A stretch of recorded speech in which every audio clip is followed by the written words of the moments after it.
Did you ever hear about the time the American James Bond teamed up with homegrown militia to take down the Stuffies? Those people whose minds had been warped by a dangerous dessert that came seeping through the ground like a bubbling crude. Our heroes faced down evil corporations and floods of sentient marshmallow fluff to save the world from a junk food apocalypse. If you haven't heard this story, then strap in because we're about to tell you all about The Stuff. That's the name of both the deadly dessert and the movie that was made about it, which might be the best horror movie you never saw.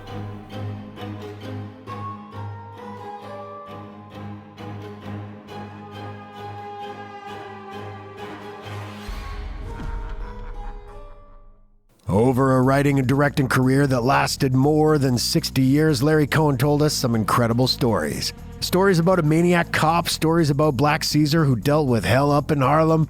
With the It's Alive trilogy, he even told us multiple stories about killer babies, which were amusingly absurd at times, but also effectively creepy when Cohen wanted them to be. Since he was a filmmaker who made killer baby movies work, it should come as no surprise that he was able to make a great horror movie about a deadly ice cream substitute. Cohen was often praised for his dedication to crafting interesting characters, no matter what sort of story he was writing. So even when he was making a goofball movie about a tasty treat that causes horrific side effects, he was able to draw in a strong cast. For The Stuff, he reteamed with his Q, the winged serpent star Michael Moriarty, casting him as an FBI agent turned industrial spy named David Rutherford. Although most viewers will be left thinking of the character as Mo. People call him Mo because whenever they give him money, he always wants Mo. As the story begins, The Stuff has become an overnight sensation in the United States. It's delicious, has 0 calories, no artificial ingredients. And why wouldn't it become popular? The sales are leaving ice cream, yogurt, cookies, and everything else in the dust. So representatives of the ice cream industry hire Mo to find out what the stuff is made of so they can try and replicate it and beat it at its own game. Mo's investigation brings him into contact with advertising agency executive Nicole, who named The Stuff and has put together an incredible ad campaign for it. Once you watch this movie, you'll never be able to get the jingle for The Stuff out of your mind. Nicole is played by Andrea Marcovici, who has done a lot of serious dramatic work in her career and saw The Stuff as a chance to be silly and have a good time. Mo is basically portrayed like an American version of Roger Moore-era James Bond, so of course, Nicole falls for him immediately and helps him investigate her employer. Mo also crosses paths with a guy called Chocolate Chip Charlie, played by Saturday Night Live's Garrett Morris. Charlie was the owner of this story's stand-in for the famous Amos cookie brand until the executives behind The Stuff bought out his company and tossed him. So he has a grudge against The Stuff, and so does a young boy named Jason, played by Scott Bloom. Jason is one of the first people in America to realize The Stuff isn't the healthy treat everyone thinks it is.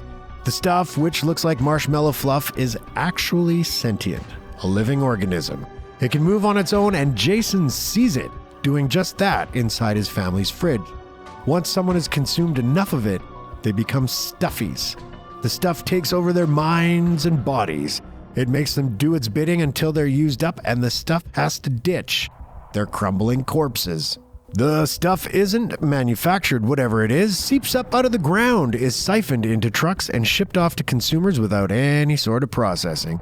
Realizing that the stuff could be an apocalyptic threat if it's not dealt with, Mo seeks the help of a right-wing militia leader, Colonel Malcolm Gromit Spears, played by Paul Sorvino, who operates out of a castle in the American countryside. Convincing Spears that the stuff is the work of communists, Mo gains the support of him and his soldiers. They back him up for an assault on the Stuff headquarters. Along the way, Danny Aiello shows up as Mr. Vickers of the FDA. Vickers thinks the stuff is such a great product, he even feeds it to his dog. That turns out to be a terrible idea. Aiello's appearance is brief, so he gets a guest star credit, which is always weird to see on a movie instead of a TV show. Patrick O'Neill plays stuff distributor Fletcher, and Alexander Skirby in his final role as Evans, a representative of the ice cream industry. Cohen also gave Eric Bogosian, who had just starred in his film Special Effects, a cameo as a supermarket clerk. and Mira Sorvino, Paul's daughter, a future Oscar winner, makes her screen debut as a factory worker, but good luck trying to spot her. Mira was visiting her father on set one day, and he and Coen decided to stick her in front of the camera. The idea of making a movie about a mind-altering, monstrous dessert may seem odd, but Coen only had to observe the world around him to be inspired. This story, a satire of consumerism and corporate greed, occurred to him after he had read several newspaper articles about products being recalled. As he told Starlog magazine, quote, "We've all read about the Food and Drug Administration recalling something which ended up poisoning people or killing their children or causing women to get cancer or to become infertile. We've also read about automobile manufacturers recalling cars for structural faults which cause people to be injured. So it's very common for the public to be endangered by mass-produced products. Companies are in too much of a hurry to get their products onto market." He was also fascinated by the amount of junk food the public consumes and continues to consume, even though we know the damage it can do to our health. So he came up with the most unhealthy dessert possible. To bring his vision of the stuff to the screen, he secured a budget of $1.7 million and a distribution deal with New World Pictures. The budget was so tight that the crew was given a $5 limit on their lunches, but Coen had enough money to make his movie. The filmmaker and New World ran into a disagreement at the casting stage. He wanted a then unknown Arsenio Hall as Chocolate Chip Charlie, while New World insisted that he cast a more familiar Garrett Morris. But for the most part, the company left Coen alone and let him do his thing. Production on the stuff lasted from August into September of 1984 and seems to have gone rather smoothly. Although additional photography was required when Coen thought of a new ending for the movie after he had edited together a rough cut, that's the scene where Fletcher and Evans get their comeuppance being forced to eat a large amount of the stuff themselves. Of course, the most complicated part of making the stuff was figuring out how to bring the stuff to life on screen. Multiple methods were used to portray the stuff on screen, depending on the scene and what was required of the substance. Special effects artists Steve Neal and Rick Stratton made the stuff on location, while stop-motion animator David Allen was hired to create scenes where the stuff moves on its own. Sadly, moments that Allen animated involved baby stuff and walking stuff didn't make it into the finished film. Plastic, rubber, slime, ice cream, yogurt, shaving cream, and mashed potatoes dusted with baking flour were all used for the stuff at different points. When actors had to eat the stuff, it was a mixture of yogurt, tofu, and whipped cream. Coen said most of the cast put on weight during the production because they had to keep eating the stuff. Markovici wasn't happy when she had to eat it because this sort of thing was not on her diet. But even more than the tasty stuff, she hated it when the stuff was played by firefighters' foam. That's because the foam was made out of fish guts, so it was disgusting to be around and didn't smell very good. A company called Effects Associated was hired for the shots of exploding factory buildings. Coen thought the result was underwhelming, so he paid them half the amount they were asking for. This led to a lawsuit that was decided in Coen's favor because he and Effects Associated hadn't made a copyright agreement regarding the use of the shots. Effects Associated was free to use the footage of exploding factory buildings for other projects. It wasn't exclusive to the stuff.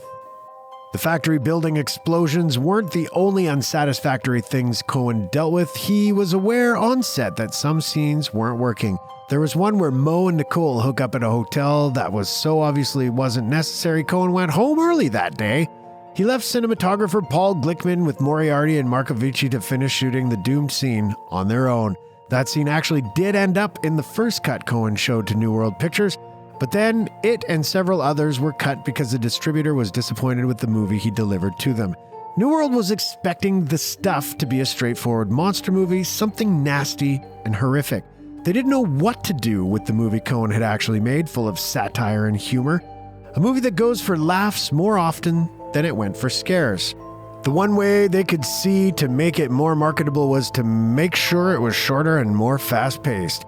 Coen described his own cut of the movie as more dense and sophisticated than the cut New World released, but he also admitted that some of the scenes he cut out while speeding up the pace for the distributor were extraneous. While it hurt to cut out some of the moments, there were funny scenes he wanted to keep in and wasn't able to. He also thought it was a wise decision to cut out some of the scenes he had originally included. The final cut of the movie ended up being about 30 minutes shorter than Coen's director's cut. Now, New World had to figure out how to sell the stuff. They decided to promote the film as if it were the movie they had expected it to be, not the movie it actually was. The ads and trailers ignored the satirical element and tried to sell it as a conventional horror movie.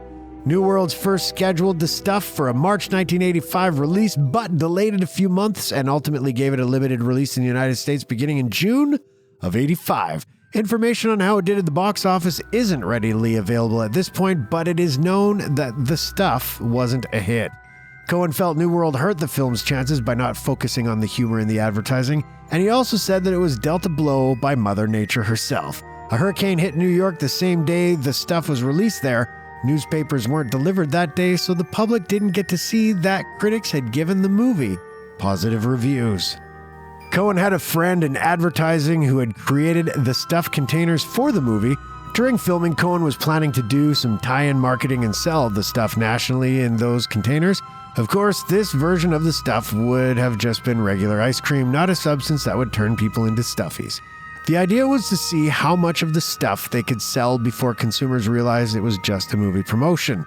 But that plan seems to have been abandoned by the time the stuff was released. The stuff wasn't a box office smash, but it did develop a cult following over the years as viewers caught up with it on VHS, DVD, and Blu-ray. Its appreciative audience includes Rupert Grint of the Harry Potter franchise, who lists it as one of his top 5 favorite movies. Grint told Rotten Tomatoes, quote, "I'm a big B-movie fan, and for me this ticks every B-movie box. It must be the most original idea for a monster, an evil mass-produced dessert. It's got the strangest characters I've ever seen in a film, which makes it forever a favorite of mine." The movie definitely has some bizarre characters. The concept of a killer dessert is an already unusual setup, but a lot of filmmakers could have done something interesting with the idea. None of them would have made a movie that's anything like the stuff, though. Only Larry Cohen could have thought to make a couple of the stars, an American James Bond and a militia leader who's bummed because nobody likes him. Even Cohen himself couldn't describe the stuff as any particular established genre. It wasn't fully horror, it wasn't fully comedy, it was its own thing, a Larry Cohen movie. Some viewers will be put off by the tone and the characters, while others love it because of how unique it is. It's a joy to watch Mo Rutherford make his way through the film, unearthing the mysteries of the stuff. Moriarty gives such an awesome performance as this character, it almost makes you wish he and Cohen had made a whole series of Mo Rutherford movies. He didn't need to mess with the stuff again, but it would have been fun to see him go on other adventures and eliminate other strange threats. One of the most memorable scenes in the movie is the first one, in which an elderly mine worker is the first to discover the stuff. He sees this white substance bubbling out of the snowy ground, and his first instinct is to stick his finger in it and give it a taste. And it's a good thing this guy will eat whatever he finds on the ground. We would have been missing out if he didn't, because we have him to thank for the whole movie that follows. Entertaining scenes like the one where Jason busts up the many stuffed displays in a supermarket, or where Vickers is attacked by a stuffy dog, and where Chocolate Chip Charlie's mouth opens wide to let stuff spew out. Among the many great scenes involving the stuff is one set in a motel room where the stuff comes pouring out of Mo and Nicole's bed. Shooting this scene required a revolving set, and luckily, a revolving set had recently been built for another horror production. Just weeks before, Cohen used this set to show the flood of the stuff defying gravity. Wes Craven was using the revolving room to film scenes for A Nightmare on Elm Street. Cohen was able to achieve a fast and fun pace for the stuff when he whittled down the running time for New World Pictures.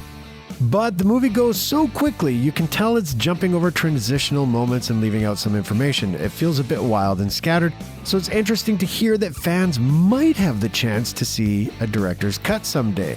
The nonprofit outhouse organization Denver Film recently found that a 35mm print in the possession of the Academy of Motion Pictures Arts and Sciences is the director's cut.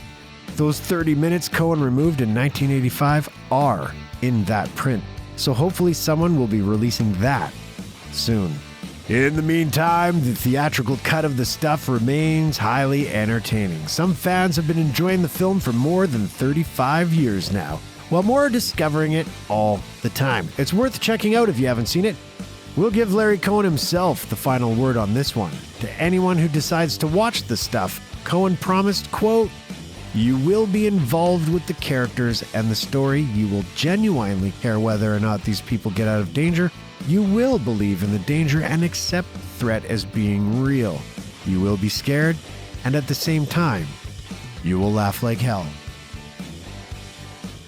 Thank you for watching our show. If you like what you see, please subscribe to our Joe Blow Horrors original YouTube channel. Tell your friends who like this sort of content, and turn on the bell to receive notifications for all our latest videos. We're an independent company, and we appreciate all your support.